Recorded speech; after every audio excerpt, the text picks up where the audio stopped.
तो भाई बेलन के वक्र पृष्ठ क्षेत्रफल क्या होता है? 2πr/h होता है। बेलन का क्या होता है? 2πr/h होता है। तो लिख लीजिए भाई, बेलन की या बेलन की वक्र पृष्ठ क्षेत्रफल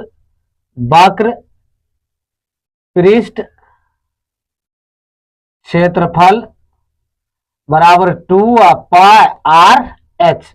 भाई 2 पाई का मान 22/7 गुना ये 7, ये हो जाएगा 10। अब ये 7 कैंसिल हो गया।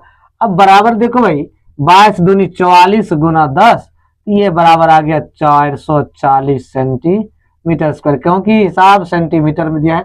यही दोस्तों आपका वाले कह रहा है कि एक लंबवृत्तीय बेलन के आधार का क्षेत्रफल πa² सेंटीमीटर स्क्वायर है, स्क्वायर तथा ऊंचाई 20 सेंटीमीटर है। तो इसका वक्र पृष्ठ क्षेत्रफल क्या होगा? भाई आपका आधार का क्षेत्रफल निकाल लीजिए। आधार का क्षेत्रफल निकालिए तो लिखिए आधार का क्षेत्रफल बराबर, यानी जो वृत्त का क्षेत्रफल होगा ना वही इसका क्षेत्रफल होगा।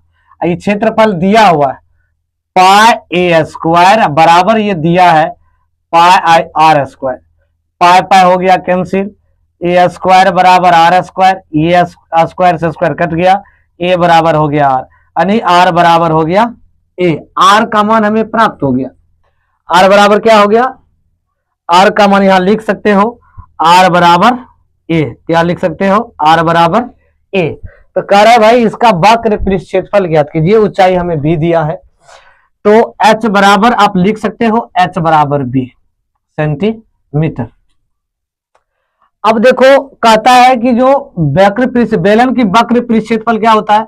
बेलन की वक्र पृष्ठ क्षेत्रफल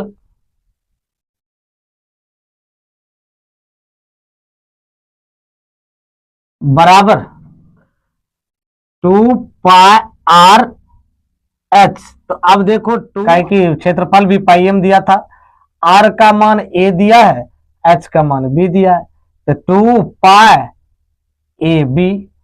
सेंटीमीटर स्क्वायर।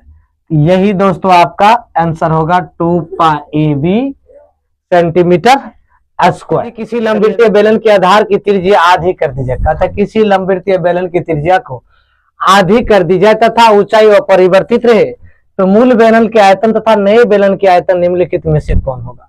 ऑप्शन दिया है, कहता है 1:2, बी नंबर में दिया है ऑप्शन में 2:1, सी नंबर ऑप्शन में दिया है 4:1, डी नंबर में दिया है 1:4। तो हमको क्या करना है? मूल बेलन के आयतन